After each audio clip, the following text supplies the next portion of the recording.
Okay, good morning everyone. I'm going to start with the concept of e-commerce. E-commerce is basically the act of buying and selling of goods or services using your internet. आप internet को use करके अगर goods या services की transactions करते हो, exchange अगर आप करते हो गुड्स और सर्विसेज में, तो उसको हम ई कॉमर्स बोलते हैं. It means conducting any kind of transaction which involves the transfer of ownership or the rights of any goods or services through e-medium or electronically. If we are exchanging or transferring the rights or ownership of the goods from one person to another person, then it is known as the e-commerce.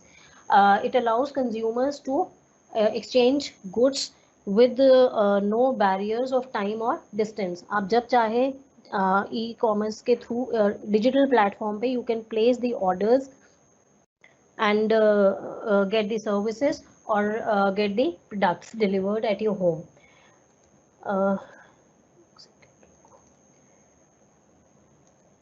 Now e-commerce, it was defined by Mr. Gristain as it is the use of electronic transmission media or telecommunication to engage in the exchange of products and services requiring transportation either physically or digitally from one location to another location. E commerce में जब भी हम goods या services की exchange की बात करेंगे तो या तो वो एक्सचेंज फिजिकली हो रहा है एक जगह से दूसरी जगह from one person to another person, ownership is being transferred, और it can be transferred at digital platform only. When we talk of e-commerce, you have different characteristics of business operations and transactions, which includes B2C and B2B transactions. B2C is business to consumers and B2B is business to business. तो इसमें होता क्या है कि जब हम digital platform पे goods या सर्विसेज के लिए ट्रांसफ़र के लिए, राइट्स के लिए, ओनरशिप के लिए, एक्सचेंज के ऑर्डर्स हम डाल देते हैं, तो it can B from B2C. That means the goods and services are being transferred from the business to the ultimate consumers who are consuming the product or the or availing the services. Or it can be from B2B कि एक business का जो output है, जो finished product है, that can be the raw material or input for some other business, and they are placing order at digital platform electronically. अगर orders place करते हैं, then it will be the B2B transactions when the goods or services are being taken up from one business to another business. The second characteristics you have is the EDI, electronic data interchange. आप E medium के through कोई भी data को change करते हो, कोई भी information को हम एक्सचेंज करते हैं अपने यूज़ के लिए. Apart from these two, you have electronic payment modes also. If you are purchasing something, if you are availing some kind of services through a digital platform, then you have the option to make payment at a digital platform. Electronically you can make the payment also. Like आपके पास net banking होती है, ई banking है, e wallets हैं, आप इन सब चीज़ों को use करके you can make the payment. Then you have the concept of e-marketing and online services also. जब भी हम कोई प्रोडक्ट या सर्विसेज को मार्केट में कस्टमर्स के लिए अवेलेबल करते हैं, so that they can avail those services or they can purchase the product and they can satisfy their needs and desires, you go for marketing. You basically, the business wants to make the customers aware about the products they are selling in the market. तो पहले क्या होता था कि ई marketing नहीं था, digitalisation नहीं थी, तो कंपनीज होर्डिंग्स यूज़ करती थी, पैम्फलेट्स इशू करते बांट देती थी, सर्वेस कराती थी, फ्री सैम्पल्स डिस्ट्रीब्यूट करती थी. बहुत सारे तरीके होते हैं मार्केटिंग के जिनके थ्रू कंपनी अपने प्रोडक्ट्स के लिए, अपने प्रोडक्ट्स के बारे में मार्केट में अवेयरनेस क्रिएट करती है, so that the customers, the potential customers who are available in the market, they are aware of the particular product of your company and the sales can be increased. तो अब digitalization होने की वजह से the company has the option to go for e-marketing process, where the company has digital platform where the company can make aware your potential customers, they can be aware of your product at digital platform also. इसके अलावा में last concept जो होता है that is customer relationship management. इसमें जो concept है basically क्या है कि it's easy for the customers to be in touch with the company। अगर आपको कोई प्रोडक्ट की या सर्विसेज के बारे में कोई डिटेल अगर आप जानना चाहते हैं, अगर आप कोई सर्विसेज अवेल करना चाहते हैं, कोई प्रोडक्ट का ऑर्डर प्लेस करना चाहते हैं, and if you have purchase some product और you have availed some kind of services, और उसके बाद में आपको आफ्टर सेल सर्विसेज चाहिए किसी प्रोडक्ट को लेकर, किसी तरीके की कोई शिकायत है, ग्रीवांसेस हैं, फीडबैक है, then you can be in touch with the customer care directly, जिसे आप कंपनीज के साथ डायरेक्टली अपने घर बैठे बैठे भी कनेक्टेड रहते हैं। तो दैट और कंपनी के लोग भी जितने भी हैं they can also be in touch with the customers. तो ये आपका कस्टमर रिलेशनशिप मैनेजमेंट में भी एक बहुत इम्पॉर्टेंट रोल प्ले कर देता है। Then you have the concept of cyber mall और वर्चुअल मॉल। साइबर मॉल और वर्चुअल मॉल का कॉन्सेप्ट ये कहता है कि मॉल बेसिकली जब हम बात करते हैं तो it's a place in the market where each and every kind of product or services may be available for the customer at a single place। तो वो एक पूरा का पूरा इंफ्रास्ट्रक्चर है जहाँ पर आप जाएंगे, आपको हर तरीके के प्रोडक्ट्स या सर्विसेज आपको मिल जाएंगे। वर्चुअल मॉल या साइबर मॉल की अगर हम बात करते हैं तो as the name suggest virtual है, एक्चुअली उसकी फिजिकल एग्जिस्टेंस नहीं है, and you are placing the order, you are getting some kind of product or services at using your internet। आप डिजिटल प्लेटफॉर्म पे ही ये सब आप काम कर पा रहे हैं। तो वर्चुअल स्टोर्स भी हैं, साइबर स्टोर्स भी हैं, ई रिटेलिंग होती है, ऑनलाइन रिटेलिंग।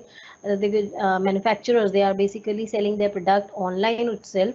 तो उनका कहीं पे भी जो मार्केट है, मार्केट एरिया फिजिकली एग्जिस्टेंस में नहीं है, अगर उन्होंने वेबसाइट्स क्रिएट की हुई हैं and they are getting orders through internet or at digital platform, then it is the concept of virtual mall or cyber mall।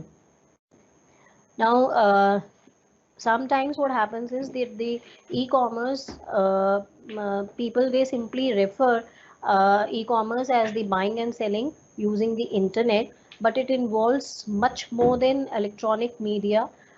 It involves financial transactions also between the customer and the business organizations। You have different perspectives for e-commerce। The first perspective is a communication perspective, which talks product, services or payment using the e-channel, electronic media। Then you have a business process perspective, which talks of the application of technology towards the automation of business transactions and workflows। The third concept or the perspective is the service, which basically talks of the enabling cost cutting, at the same time increasing the speed and quality of service delivery। यहाँ पर basically concept क्या है सारे के सारे, कि जो भी बिजनेस ऑर्गेनाइजेशंस हैं they are in connection, they are connected fully with the potential customers or the existing customers, and the communication is better just because of the electronic medium, and the technology, updated technology is being used by businesses so that it can help the businesses to have the expansion or growth। Services के लिए क्या है कि जब आप electronic medium को use करके services provide करते हैं तो it basically help the organisation और the business to cut the cost और to reduce the cost of transaction. at the same time they can have the less time consumed in the delivery of the service or the goods। तो जब हमने platform E medium का use किया है तो what happens is कि अगर मैंने डिजिटल प्लेटफॉर्म पे अपना ऑर्डर कोई प्लेस किया प्रोडक्ट या सर्विसेज के लिए, तो I am not required to roam around in the market. Physically मुझे कहीं जाने की ज़रूरत नहीं थी, मैंने घर पे बैठे बैठे किसी भी टाइम मैंने ऑर्डर प्लेस किया and I am just getting the product और services delivered at my home. तो उसमें कॉस्ट कटिंग हो जाती है कि मुझे कहीं नहीं जाना पड़ रहा, और इसी तरह कंपनीज़ के लिए भी फ़ायदा हो जाता है कि कंपनीज़ की जो ओवरऑल टोटल कॉस्ट जो वो इनकर करते हैं at the time of providing goods and services, that can be reduced। इनके अलावा में आपके लिए next perspective is the interface perspective, जिसमें होता है it enables the information and transaction exchanges। तो जो हमारी ट्रांजेक्शन्स होती हैं दो पार्टीज़ के बीच में, now I am using the term two parties because it can be The one party is buyer and the second one is the seller. It can be B2B transaction, that means business to business transaction, जहाँ पर दोनों ही organisation या दोनों business involve हैं और एक business का जो फाइनल प्रोडक्ट था वो किसी और के लिए रॉ मटेरियल या इनपुट कहीं वो यूज़ करते हैं, they are purchasing for the final manufacturing of some other product. Then it can be a transaction between business to the ultimate consumers.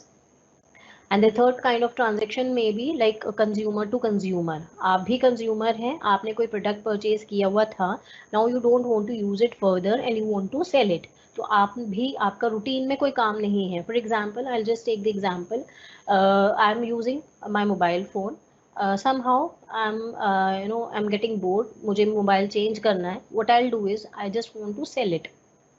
Now what I have the option कि मैं internet पे let's say OLX की एक website आपने सुनी होगी. OLX एक platform digital level पे है, डिजिटल प्लेटफॉर्म है जहां कस्टमर्स को, लोगों को एक प्लेटफॉर्म मिलता है कि अगर वो अपनी कोई भी चीज़ को बेचना चाहें उस पर इसका स्कैन करके डिटेल डाल देंगे and the ultimate consumers also, जिनको उस चीज़ की ज़रूरत होगी, they can connect with you and you can sell the product. तो अब होगा क्या कि मान लीजिए मेरे पास एक मोबाइल है जिसको मैं डिस्कार्ड करना चाहती हूँ, सेल करना चाहती हूँ. तो what I can do is कि I just share the details of my mobile phone, let's say on OLX. What will happen, I am the ultimate consumer, क्योंकि वो मैंने एज कंज्यूमर परचेज किया था. तो जब मैंने परचेज किया था तो that would have been the transaction B2C वाली. अब वो मैं बेचना चाहती हूँ तो मैं कोई भी सेलर नहीं हूँ इन द सेंस कि वो मेरा कोई बिजनेस नहीं है. मैं प्रॉफिट अर्न करने के लिए बहुत रेकरिंग नेचर में ट्रांजेक्शन्स नहीं करती हूँ. मैं सिर्फ अपना एक यूज़ किया हुआ फ़ोन को वापस मार्केट में बेच रही हूँ so that I can fetch some money out of it because I don't want to use it further. अब उसमें होगा क्या कि जब मैंने OLX पे डाला उसको, तो वो कोई और जो जिसको भी पसंद आएगा, कहीं पे भी जो भी ट्रांजेक्शन वो सेटल हो जाएगी किसी कस्टमर से, जो वो मोबाइल चाहेगा, उसको पसंद आएगा, वो परचेज कर लेगा. नेगोशिएट हो सकता है, नेगोशिएट करें, वो मान लीजिए वो बिक गया, तो ultimately he is also the consumer. तो this kind of transaction is C2C where the two parties, जो एक बायर है एक सेलर है, लेकिन दोनों ही अल्टीमेट कंज्यूमर्स थे. दोनों में से कोई भी, सेलर जो भी था कंज्यूमर में इस टाइम पे C2C में, whosoever is selling the product or service, उसमें भी वो उसका रेकरिंग नेचर का वो काम नहीं है, वो ट्रांजेक्शन्स बहुत फ्रीक्वेंटली नहीं होती हैं, उसने सिर्फ अपना कोई प्रोडक्ट को आगे वापस बेचा है. तो this kind of interface perspective is there that when you have the option to communicate with business organizations or customers or some other parties, you have digital platform और आप उसमें डेटा इन्फॉर्मेशन बहुत इजीली एक्सचेंज कर सकते हो. Otherwise it would have been very difficult कि आप किस तरह से ट्रांजेक्शन्स को मेक आउट करेंगे. ऑनलाइन पर्सपेक्टिव में आपका, जैसे मैंने आपसे कहा कि सारा का सारा डिजिटल प्लेटफॉर्म पे है, इंटरनेट की आपको ज़रूरत है and you can buy and sell any kind of product और services. It's a kind of market itself. The perspective is as a market. It's a market, जो मैंने आपसे कहा कि जैसे it's a kind of cyber mall और cyber market, virtual market है. Actual physically existence इसकी कहीं नहीं है, but it's basically bringing together all customers, suppliers, competitors, bankers, all institutions or business people under one roof. सबके सब इकट्ठे एक जगह आ जाते हैं डिजिटल प्लेटफॉर्म पे. कोई भी आप सर्विसेज अवेल कर सकते हो, प्रोवाइड कर सकते हो, किसी भी तरीके के गुड्स में एक्सचेंज कर सकते हो. This is the whole concept of e-commerce. Now I have used two terms. One is data and one is information. When we when we talk of the transactions, we talk of data and information also. Now what is the difference between data and information? Data and information में होता क्या है कि if I am taking some raw facts and figures, then it means it's a data. उनका अपने आप में कोई मतलब नहीं होता है. For example, if I say BCom honors, third semester, School of Open Learning, 5000 students, e-commerce class. अब मैं अगर मान लीजिए ये सब चीज़ें आपको रैंडम बता रही हूँ, 5,000 में से let's say 4,000 girls, rest boys, इस तरह की अगर मैं आपको इन्फॉर्मेशन दे, मतलब अगर आपको ये जब सब चीज़ें बता रही हूँ इंडिविजुअली, तो that does not make any kind of sense. आप उसको लिंक करोगे जब तक, तब तक ही उसका कोई मतलब आएगा। इंडिविजुअली इफ आई से स्कूल ऑफ ओपन लर्निंग, उसके बाद मैं चुप हो जाती हूँ, तो what does that mean? If I से ई कॉमर्स, वो क्या है, मतलब उसके आगे क्या, आप मुझे देखोगे कि भाई इसके आगे आप या तो कुछ बोलो, कुछ पूछो, कुछ बताओ। खाली, सॉरी, खाली ई कॉमर्स अगर मैं बोल दूँ, 5,000 स्टूडेंट्स बोल दूँ, इंडिविजुअली अगर मैं ये सब फिगर्स आपको बता रही हूँ, तो what does that mean? It does not make any sense. तो जब भी हमारे पास रॉ फैक्ट्स या फिगर्स होते हैं which is not giving any kind of meaning to you, that is known as the data, जिसमें कोई अपने आप में कोई मतलब नहीं होता है, आपके पास सिर्फ रॉ फैक्ट्स या फिगर्स ही होते हैं। when we give the meaning to all the raw facts and figures, जो हमारा डेटा है उसको जब हम कोई मतलब दे देते हैं, then it becomes the information. Now when we talk of e-commerce, the data is also there, which means raw facts and figures are there without any kind of meaning, and once the meaning is being given to the raw facts and figures, it is being converted into the information, which is again being shared at the digital platform. तो data और information दो चीज़ें हैं आपकी ई commerce में, जिसमें data is the raw facts and figures without any kind of meaning, and once the meaning is there, when you convert, when you process, basically the processing is to be done on the raw facts and figures. अब आपको उसको खुद से analyse करके उसका मतलब लगाना पड़ेगा।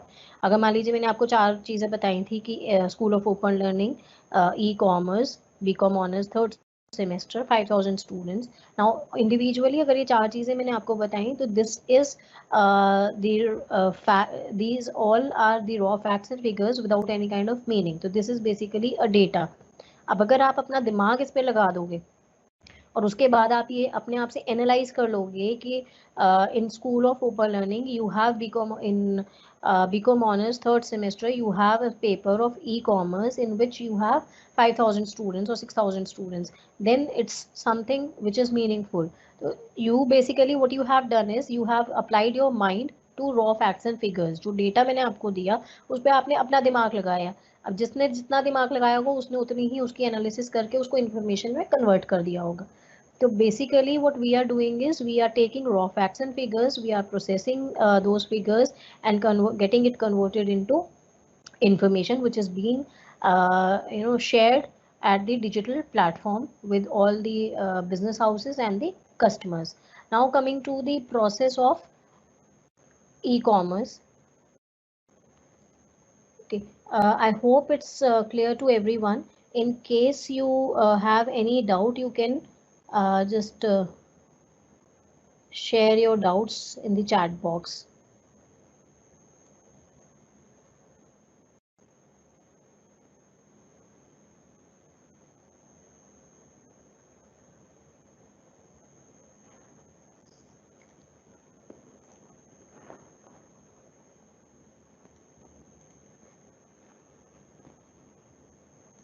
Okay, now coming to the process of e-commerce. The process of e-commerce is that you are making purchases or you are selling something, a product or services at digital platform. What happens is that you have to create if from the point of view of business, if I talk, then they have to prepare their website. उनको website को design करना पड़ेगा. Website पे design करके they have to place all the information, they have to put all the information of their products and services they are basically providing to the customers. वो सारा का सारा उनको वेबसाइट पे दिखाना पड़ेगा. And they have the whole process where the customers can log in to their website. उसमें आपको लॉगिन करना पड़ेगा, रजिस्टर कराना पड़ेगा. Once you are being registered and you log in to a particular website, then you can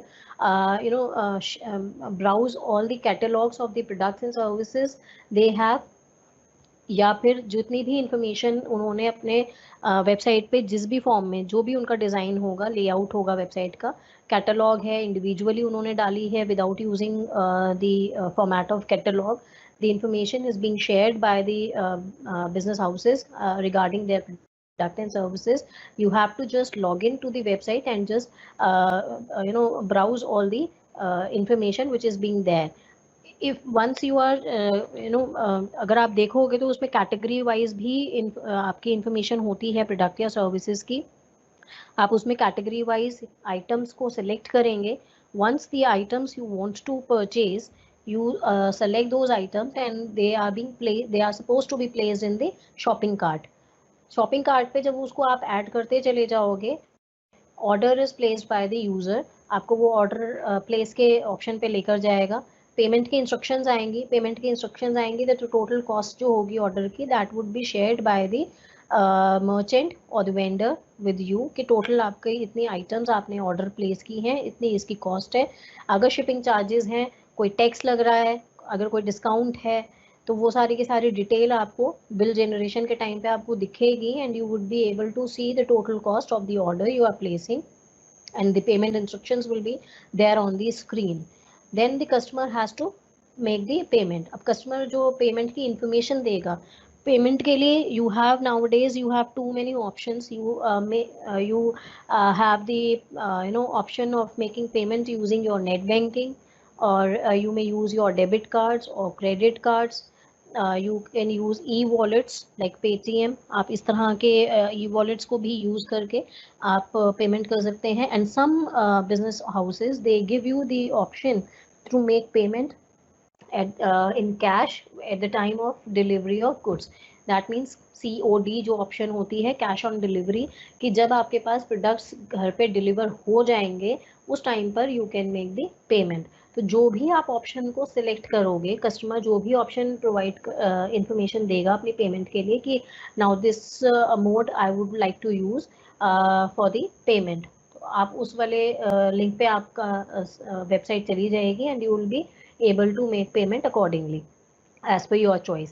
Then the order will be completed and it can be initiated by the business so that it can be delivered to you ASAP. इसके बाद once the order has been placed successfully with the business house, the customers, they get the confirmation through emails or via your SMS. तो वो भी सारा का सारा online ही है. आप ईमेल के थ्रू आपके पास वेरिफिकेशन आपके पास मेल आ जाएगी कंफर्मेशन की that your order has been successfully placed for this kind of product. उसके बाद जब भी हम ऑर्डर आजकल प्लेस कर देते हैं, you can check the order status. जब भी आप चाहो आपके पास आप लॉगिन करके आप अपने ऑर्डर का स्टेटस चेक कर सकते हैं कि आपके ऑर्डर का स्टेटस क्या है, कि whether it has been packed or it has been shipped, it has been dispatched from the warehouse of the business. अगर उन्होंने dispatch किया है, जब business dispatch आपका ऑर्डर डिलीवरी के लिए निकल जाता है, dispatch किया जाता है, then you also get the mail और message जहाँ पर आपके पास पूरा का पूरा डिटेल आता है कि that your order has been dispatched for the delivery. उसमें sometimes you have the time also कि कब तक आपके पास उसकी डिलीवरी हो जाएगी, you will be getting the product. उसके साथ में जिस शिपमेंट के थ्रू, जहाँ से जैसे भी कैरियर के थ्रू आपका गुड्स डिलीवरी की जा रही हैं, उसकी डिटेल भी होती है so that you can track that also. And in case you have some problem then you can connect to them. अब ये सारी ऑप्शंस सब जगह नहीं होती है, लेकिन हाँ मेजॉरिटी आजकल कंपनीज इस तरह से ऑप्शंस देने लग गई हैं कि आप अपना जो भी आपका ऑर्डर था उसका जो स्टेटस है आप उसको बहुत फ्रीक्वेंटली अपडेट करके रख सकते हो कि आपका ऑर्डर का स्टेटस कहाँ क्या है. Then your order will be delivered to you, and in case you have opted for COD option, that means cash on delivery, then the delivery person will collect the cash and will deliver the goods to you. Now this is the simplest process of the whole concept of e-commerce. Now we are talking about the concept of e-commerce. Why the e-commerce concept is very significant, or it's playing a very pivotal role in today's market scenario. ऐसा क्यों है, इसके क्या फ़ायदे हैं? सबसे ज़्यादा इसका फ़ायदा ये है कि जैसे ही आप चाहो कि आपको कोई प्रोडक्ट या सर्विसेज अवेल करने हैं, The moment you want a product, you can just place the order using digital platform. There is no need to roam around, there is no need to go anywhere. आप जब जहाँ चाहो किसी भी product का order या services के लिए आप ऑर्डर डिजिटल प्लेटफॉर्म के थ्रू कर सकते हो. तो इट्स बेसिकली टाइम कंज्यूमिंग नहीं है, आपको कहीं रोम अराउंड नहीं करना है. आपके लिए मार्केट की जो रीच है वो बहुत ज़्यादा वाइड हो जाती है. क्यों? क्योंकि अगर आप मार्केट में जाओगे, प्रोडक्ट को ढूंढोगे, सर्च करोगे, तो it may not be possible for you to search product for which you want for every which is being provided by different companies. तो आप अलग अलग ब्रांड्स की अगर बात करो, कंपैरिजन करना चाहो, तो हर कंपनी के ब्रांड्स के लिए हर प्रोडक्ट को कंपेयर नहीं कर पाओगे, जो कि आपके लिए डिजिटल प्लेटफॉर्म पे कंपैरिजन करना इजी हो गया. आप सेम प्रोडक्ट बहुत सारी कंपनीज जो प्रोवाइड कर देती हैं, मार्केट में हैं अलग अलग कंपनीज के, आप उसको इंटरनेट पे सर्च करके कंपैरिजन भी कर सकते हो और वहीं पे उसका ऑर्डर प्लेस कर सकते हो. तो आपके पास जो मार्केट रीच है वो मार्केट रीच बहुत ज़्यादा हो जाती है कस्टमर के पर्सपेक्टिव से. At the same time if we talk of the angle of any business, तो बिजनेस के लिए भी वो एक्सपेंशन हो जाती है. क्योंकि बिजनेस हाउस की अगर हम बात करें, तो आप अपने एक शोरूम या अपनी मार्केट में फिजिकल एग्जिस्टेंस कितनी लिमिट तक रख पाओगे. Totally depends on the nature and size of the business. कि अगर आपका बिजनेस बहुत ज़्यादा है, आपने पैसा बहुत ज़्यादा लगा रखा है, then it may be possible for you to have number of showrooms, but it's not possible for every business person. तो डिजिटल प्लेटफॉर्म उन लोगों के लिए एक बहुत ज़्यादा इम्पॉर्टेंट रोल प्ले करता है just to go for the expansion process.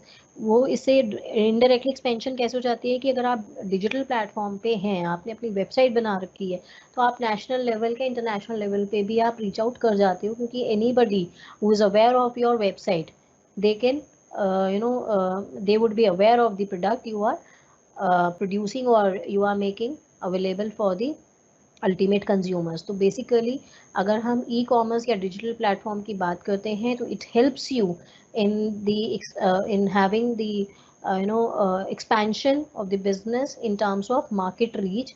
कि आपका जो पोटेंशियल कस्टमर्स हैं, पोटेंशियल कस्टमर्स आपके ज़्यादा से ज़्यादा हो सकते हैं, क्योंकि आपने ज़्यादा से ज़्यादा लोगों को अपने प्रोडक्ट के बारे में अवेयर कराने की कोशिश की just because of the digital platform. जो उसकी विजिबिलिटी है, विजिबिलिटी कंपैरेटिवली ज़्यादा पॉपुलेशन के पास है. अदरवाइज़ अगर आप फिज़िकली कहीं पे भी एक मार्केट में बैठे हुए हो, एक एरिया में, एक मार्केट प्लेस पे, तो वहाँ पे जितने लोग विज़िट करेंगे, वहाँ उन्हीं लोगों के पास सिर्फ अवेयरनेस हो सकती है या पब्लिसिटी ऑफ माउथ हो सकती है थोड़ी बहुत. लेकिन बहुत ज़्यादा लोग हर जगह नहीं जा सकते. अगर मैं फ़िज़िकली मार्केट में जाने की भी बात करूँ, तो मैं सब जगह नहीं जा सकती. मेरे पास एक जो मार्केट रीच है वो एक लिमिट में आ जाएगी. मैं ग्लोबली, नेशनली, इंटरनेशनली हर लेवल पे नहीं हर कोई जा सकता है. तो it helps the business organisations to reach out to the more and more potential customers just because they are at digital platforms. It also helps in strengthening the business relationship. ये कैसे? Because there is a huge potential of implementing business to business communication on the internet. A business relationship में we are talking of B2B, where different business organizations, they are connected to each other somehow. वो आपस में उनका business चल रहा है, तो उनका एक बहुत ज़्यादा पोटेंशियल होता है. एक आपके पास ऑप्शन होती है कि आप बहुत अच्छे रिलेशनशिप बना सकते हो, आप कम्युनिकेट कर सकते हो और बिजनेसेस के भी साथ में. Otherwise it's not easy. अगर मैं मान लीजिए मेरा ऑफिस दिल्ली में है, and if I want to connect with some business organisation, let's say in Chennai, तो या तो मुझे वहाँ खुद जाना पड़ेगा या किसी को भेजना पड़ेगा. That would be time consuming, that would be consuming some, that I would be incurring some kind of expenditure for that also. तो वो टाइम कंज्यूमिंग के साथ में कॉस्टली भी हो जाएगा. लेकिन डिजिटल प्लेटफॉर्म होने की वजह से what I can do is, it would be easy for me to connect to some business house which is there located in Chennai. तो वो मेरे लिए बहुत इजी है कम्युनिकेट करना. तो बिजनेस टू बिजनेस जो रिलेशनशिप है, कम्युनिकेशन है, that is easy just because of this internet usages. इसके अलावा में जो रिस्पॉन्सिवनेस की टर्म की बात आती है, responsiveness means that you are effectively handling all kind of problems and returns through the site. अब इसमें क्या है कि अगर कस्टमर के हिसाब से अगर बोलें कि कस्टमर ने रिस्पॉन्स दिया, कोई फीडबैक दिया, तो वो आपकी कंपनी के लिए एक बहुत इम्पॉर्टेंट होता है कस्टमर्स के फीडबैक आपको मिलना. It involves the willingness of the customers to purchase or to exchange goods or services also, and if they have taken up some goods or services from your organization, your business, and they are giving some kind of feedback, that would be helpful for future also. तो अगर उनका positive response है वो बहुत अच्छी बात है, लेकिन समहाउ अगर उनका नेगेटिव रिस्पॉन्स कुछ है, कोई प्रॉब्लम उन्होंने अपनी शेयर की है, कोई फीडबैक अगर नेगेटिव है, तो वो आपके लिए इसलिए आपके लिए बेटर है क्योंकि आपको एक टाइमली फीडबैक मिला, because customers they have the option to give the feedback on internet, using internet. तो वो कस्टमर्स रेजिस्ट भी नहीं करेंगे, हेजिटेट भी नहीं करेंगे. Otherwise what happens is when you are there in the market at physical place, तो what happens is you don't have time. तो अगर आपसे फीडबैक मांगा भी जाता है तो बहुत कम लोग ही उसमें इन्वॉल्व होते हैं इस प्रोसेस में. Otherwise everybody would like to just ignore it कि नहीं ठीक है हमारे पास टाइम नहीं है, या वो सही से फीडबैक नहीं देते हैं just because of the shortage of time. They don't want to get involved in this kind of process of giving feedback. But if they have the option of giving feedback on digital platform, they give response quickly. और अगर उनके after sale services हैं उसके बारे में भी वो आपको बता सकते हैं. And once you are getting the feedback from the customers, then you can take corrective measures for future in case you have received any kind of negative feedback for your product or services from the customers. तो अगर customers ने कोई कमी बताई product की, किसी तरीके की कोई नेगेटिविटी अगर उन्होंने शो की है अपने फीडबैक में, सर्विसेज अवेल करने के टाइम पे या प्रोडक्ट अवेल करने के टाइम पे, और आपको वो पता चलती है, then it would be easy for the company कि वो उसको कॉप अप करें, उसको ठीक करें. एक बहुत कम टाइम पे आपके पास क्योंकि फीडबैक आ जाता है, तो वो बहुत जल्दी से ही कंपनी उसको ठीक कर देती है करेक्टिव मेजर्स लेके, so that it would be no negative impact of all these kind of things will be there on the sales of the company. इसके अलावा कंपनी अलग अलग तरीके के नए प्रोडक्ट्स भी दे सकती है, नई सर्विसेज भी दे सकती है, क्योंकि उसमें एक्स्ट्रा कॉस्ट बेयर उनको नहीं करनी पड़ती. In case companies business wants to go for the expansion process, तो एक्सपेंशन में हमेशा बिजनेस में पैसा इन्वेस्ट ज़्यादा करना पड़ेगा, ह्यूमन रिसोर्स की ज़्यादा ज़रूरत पड़ेगी. बाकी सारे जितने भी हमारे एसेट्स होते हैं, रिसोर्सेज होते हैं, we need all kind of assets and resources if we want to go for the expansion or diversification process. अब क्योंकि हम डिजिटल प्लेटफॉर्म पे काम कर रहे हैं, तो फिजिकल एग्जिस्टेंस में हमें रिसोर्सेज की ज़रूरत नहीं है, इंफ्रास्ट्रक्चर की ज़रूरत नहीं है, तो it would be easy for the company to go for the expansion process or to go for diversification, and the company can easily offer some new kind of products or services to the ultimate consumers with less cost of that startup. तो अगर company कोई नया product या services देना भी चाहेगी, तो उसमें जो इनिशियल कॉस्ट होती है, एक्सपेंशन अगर करना चाहें, तो उसमें कंपैरेटिवली कॉस्ट बहुत कम इन्वॉल्व हो जाती है if we are doing it at digital platform. तो बेसिकली डिजिटल प्लेटफॉर्म पे जाने की सबसे जो मेजर फ़ायदा है वो कंपनी का ये होता है कि आपका जो मार्केट में पोटेंशियल कस्टमर्स हैं, आप ज़्यादा से ज़्यादा पोटेंशियल कस्टमर्स तक रीच आउट कर सकते हैं. आपके जो मार्केट में पेनिट्रेशन है, that would be more as compare to the physical business you are running in the market. Your customer number of customers will be more. You may go for expansion, you may go for diversification, you may offer new kind of services and products for to the customers with less amount of less investment as compared to the investment which may be required if you go for expansion in the physical form. Time जो है, time बहुत ज़्यादा कम आपका involve हो जाता है, और आपका मेजर जो इम्पैक्ट आता है वो आपका कॉस्ट पे आता है कि कॉस्ट जो है, कॉस्ट वो आपकी बहुत ज़्यादा कम हो जाती है कंपैरेटिवली. ग्रेट एफिशिएंसीज हैं, ओवरहेड्स जो आपकी इनडायरेक्ट जो कॉस्ट होती हैं, that is reduce to large extent. तो अब इससे फ़ायदा क्या होता है कि आपने बिजनेस को बढ़ा लिया, कस्टमर्स आपके बढ़ गए, कॉस्ट आपकी कम हो गई तो आपको आपकी जो प्रॉफिटेबिलिटी है कहीं ना कहीं उस पर इम्पैक्ट आ जाता है. Now this was the whole concept of the reasons, you may say, or the significance why we are going digital. Now the next concept is, we have two concepts now. The first one is the traditional commerce and the second one is the e-commerce, which we are discussing right now. Traditional commerce is basically जो पहले businesses run होते थे physical form पे. Traditional में आपका सारा का सारा फिजिकल कॉमर्स आता है, जिसमें कि आप मार्केट एरिया की बात करते हैं, मार्केट प्लेस की बात करते हैं, जहां कोई भी बिजनेस ऑर्गेनाइजेशन अपना कोई प्रोडक्ट या सर्विसेज को मार्केट में बेचते हैं. And when we are talking of the e-commerce is basically exchanging goods and services using the internet. Now what is the difference between these two, traditional commerce and e-commerce? The first is that when we talk of traditional commerce, you have the direct interaction between the buyers and customers. अगर आप market में जाते हैं तो जो भी seller है आपकी उसे डायरेक्टली इंटरेक्शन होती है. But if we are talking of the e commerce, I am placing order using digital platform, then I am not directly connected with the seller. I am just connected with him via internet, और मैं अपना internet पे, website पे कहीं पर भी अपना order place कर रही हूँ. I am not directly connected with him. The second difference is the suitability. अगर मुझे स्टैंडर्ड या फिजिकल प्रोडक्ट्स लेने हैं, then I can go in the market and just bring them, purchase them. And e-commerce is basically suitable somehow for the products which may be customized, or the low value products, intangible products or digital products.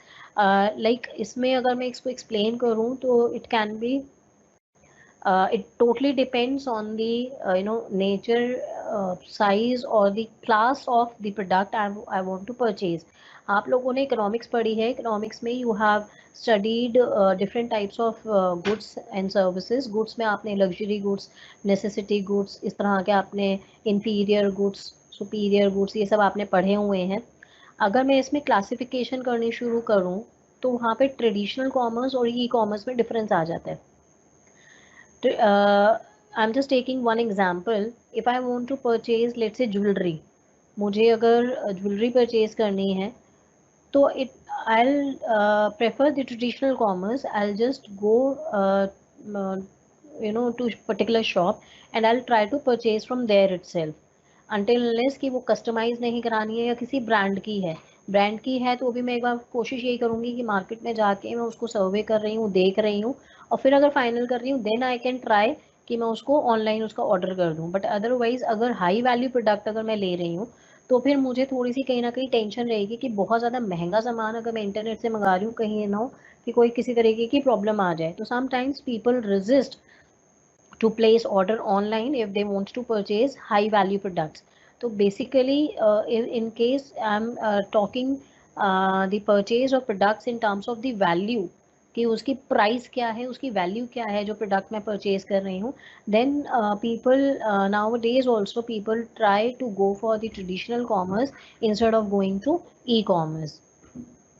Identity verification की जहाँ बात करते हैं, traditional commerce में क्योंकि physically आप कहीं market में जा रहे हो and directly you are interacting with the seller, then the identity is also verified. Customer can verify the identity of the seller and the physical location, की भी बिजनेस है कहाँ, दुकान कहाँ पर है, कौन उसको सामान को बेच रहा है, कौन इसका ओनर है, आप वो सब चीज़ें देख सकते हो. अगर ई कॉमर्स पे देखूंगी तो ई कॉमर्स में नॉर्मली उसकी लोकेशन या आइडेंटिटी सेलर की नहीं पता चलती है, दो you have the name of the seller which is कि कौन प्रोडक्ट बेच रहा है वो आपको पूरा का पूरा वहाँ पे लिखा होता है. But sometimes you have some digital platforms which gives the business houses platform जहाँ पे वो अपने प्रोडक्ट को बेच सकते हैं. उनकी अपनी वेबसाइट नहीं है बिजनेस हाउसेस की, लेकिन उनको एक प्लेटफॉर्म मिल जाता है. Like you talk of let's say Amazon के अपने प्रोडक्ट्स नहीं हैं, but what Amazon is doing, Amazon अपने एक प्लेटफॉर्म प्रोवाइड कर रहा है कस्टमर्स को कि वो डिजिटली कोई गुड्स या सर्विसेज ले सकते हैं. At the same time it's providing digital platform to the sellers. जो मैन्युफैक्चरर्स हैं, जो होलसेलर्स हैं, उनको एक प्लेटफॉर्म देता है कि आप इस चैनल के थ्रू, इस मोड के थ्रू, आप इस प्लेटफॉर्म के थ्रू अपने प्रोडक्ट्स को मार्केट में बेच सकते हो। तो जब भी आप वहाँ पे ऑर्डर प्लेस करते हो तो वहाँ पे अमेजोन के साथ में जो सेलर होगा उसका डिटेल आ जाता है कि उसका सेलर एक्चुअली कौन है। तो you sometimes you may find the location of the seller, but at some platforms you may not find the identity along with the location of the seller. Transaction processing की जब हम बात करते हैं तो ट्रेडिशनल में ट्रांजेक्शन प्रोसेसिंग मैनुअली होती है, क्योंकि मैं फिजिकली मार्केट में बैठी हुई हूँ, I am making payment either in cash और बाय चेक और नेट बैंकिंग के थ्रू, जैसे भी मैं पेमेंट दे रही हूँ वहीं दे रही हूँ। लेकिन जब ई कॉमर्स की बात कर रही हूँ तो ई कॉमर्स में वो सारा का सारा ऑटोमेटेड सिस्टम पे होता है, until and unless you are opting for the cash on delivery. और वो भी हर प्लेटफॉर्म आपको ये ऑप्शन नहीं देता है that you have the option to make payment at the time of delivery of the goods. Scope की अगर हम बात करते हैं तो ट्रेडिशनल कॉमर्स में कंपटीशन कंपैरेटिवली कम होता है, क्योंकि आप एक मार्केट एरिया में, पर्टिकुलरली स्पेसिफाइड एरिया में बैठे हो, तो वहाँ कॉम्पिटिटर्स आपके कंपैरेटिवली कम होंगे। But if you are going digital तो आपका जो वाइड रेंज है, आप नेशनल इंटरनेशनल लेवल पे बात कर रहे हो, तो इट्स अवेलेबल फॉर एवरीवन। तो वो जो स्कोप है, जो कंपटीशन है, वो कंपटीशन बहुत ज़्यादा हो जाता है। You have number of competitors who are competing with you in the market at digital platform. Then we are talking of the marketing strategy.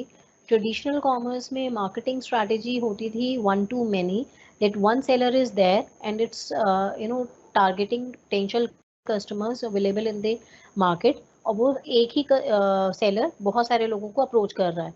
E-commerce में क्या है, customers they can receive personalized message according to their profile, and they can have the messages as per their purchasing power or as their likes dislikes, their buying behavior। आपका इससे उसके आपके जो customers हैं, customers की likes dislikes के basis पर आपकी मार्केटिंग स्ट्रैटेजी को आप चेंज करते रहते हैं। मेथड ऑफ प्राइसिंग में क्या है, ट्रेडिशनल कॉमर्स में generally when we talk of pricing system, it's normally fixed, though it can be negotiable, आप नेगोशिएट कर सकते हो। ई कॉमर्स में होता क्या है कि ई कॉमर्स में sometimes you have the platforms where you may find that the pricing methods are different. उनके अलग, जितने भी बिजनेस मॉडल्स हैं उनके प्राइसिंग मॉडल्स भी अलग अलग होते हैं। Sometimes they may have a pricing model like dynamic, कि वो डिमांड सप्लाई के हिसाब से चेंज होता चला जा रहा है, कि डिमांड अगर बढ़ रही है तो ऑटोमेटिकली उसके प्राइसेस बढ़ जाएंगे, डिमांड कम हो रही है तो उसके प्राइसेस कम हो जाएंगे।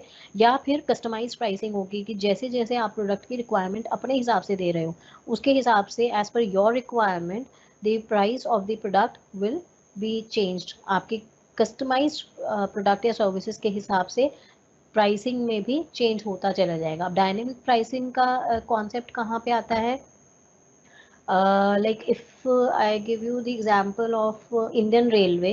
इंडियन रेलवे में कुछ टाइम पहले तक क्या सिस्टम था कि अगर आप ऑनलाइन टिकट्स बुक कराते थे या जाकर रेलवे स्टेशन पे काउंटर पे अगर टिकट्स बुक कराते थे तो रेट फिक्स था ट्रेवलिंग का, and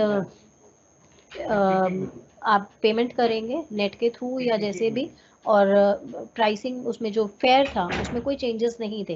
but now what they have done is they are following the dynamic pricing model. What they are doing is now is कि जिस भी जहाँ पर भी रूट, जिस रूट पर बेसिकली एक स्टेशन से दूसरे स्टेशन तक जहाँ डिमांड ज़्यादा होती चली जाएगी, वहाँ के जो फेयर होंगे वो ऑटोमेटिकली चेंज होते चले जाएंगे। तो डिमांड के हिसाब से उनकी प्राइसिंग चेंज होने लग गई है। तो they are nowadays they are following the dynamic pricing model.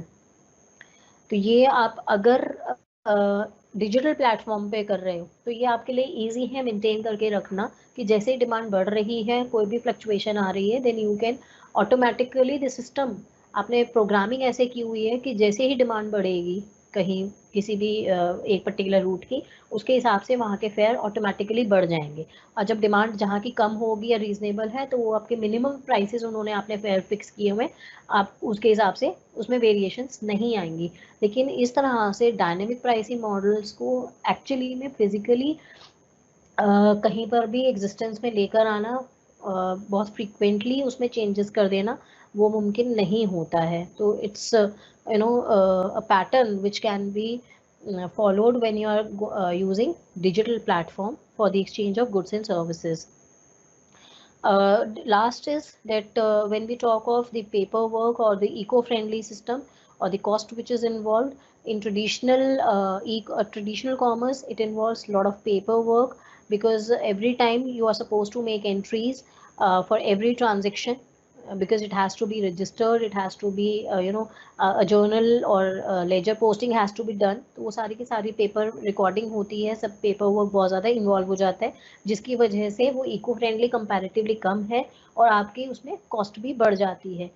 जब हम ई कॉमर्स में डिजिटल प्लेटफॉर्म पे सब काम कर रहे हैं तो डेटा जो भी है, data is always stored in the E form, electronic form में, and it is a master file is being created by the company, which is shared at with every department in the organization. तो वो कहीं ना कहीं क्योंकि एक ही file बनी और वही पूरी ऑर्गेनाइजेशन में शेयर हो रही है, जिसको भी जो इन्फॉर्मेशन चाहिए वो उस मास्टर फाइल में अपडेट कर देते हैं, इन्फॉर्मेशन चाहिए तो वहाँ से गैदर करके रिट्रीव करके यूज़ कर लेते हैं। तो पेपर वर्क का जो है वो कंपैरेटिवली बहुत कम हो गया है involvement, and the cost effective आपका ये ज़्यादा हो गया है।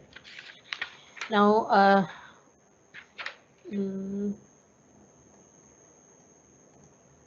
इसमें आपके बेसिकली दो मॉडल्स आते हैं, एक होता है ब्रिक एंड मॉर्टर और दूसरा होता है प्योर ऑनलाइन।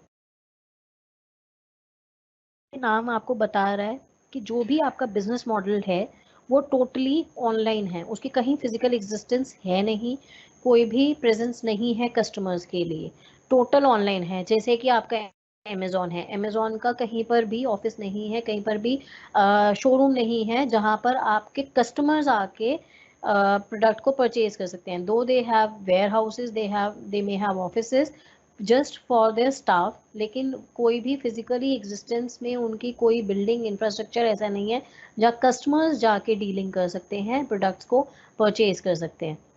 तो this kind of business model जहाँ पर फिजिकली कस्टमर्स के लिए कोई प्रेजेंस उनकी नहीं है, then it is known as the pure online और pure click business model. And the second one is the brick and mortar.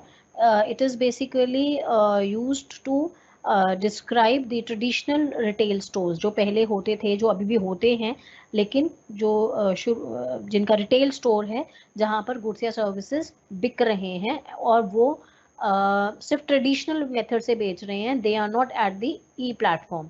तो दो अभी मैंने आपको बताया, एक है जहाँ पर सिर्फ शॉप खुली हुई है फिजिकली, शोरूम है, स्टोर है, जहाँ पे कस्टमर्स जाके प्रोडक्ट या सर्विसेज ले सकते हैं, परचेज कर सकते हैं, फिजिकली एग्जिस्टेंस में एक शोरूम या स्टोर है, that is brick and mortar. दूसरा है जिसमें प्योर ऑनलाइन होता है, जहाँ पर कस्टमर्स के लिए फिजिकल प्रेजेंस ऑफ नहीं होती है, कोई भी ऑफलाइन प्रेजेंस नहीं है, सिर्फ ऑनलाइन एग्जिस्टेंस है बिजनेस की, उसके अलावा कोई एग्जिस्टेंस कस्टमर्स के लिए नहीं है। तीसरा कॉन्सेप्ट आता है जो इन दोनों का मिक्सचर है, which is known as brick and clicks model.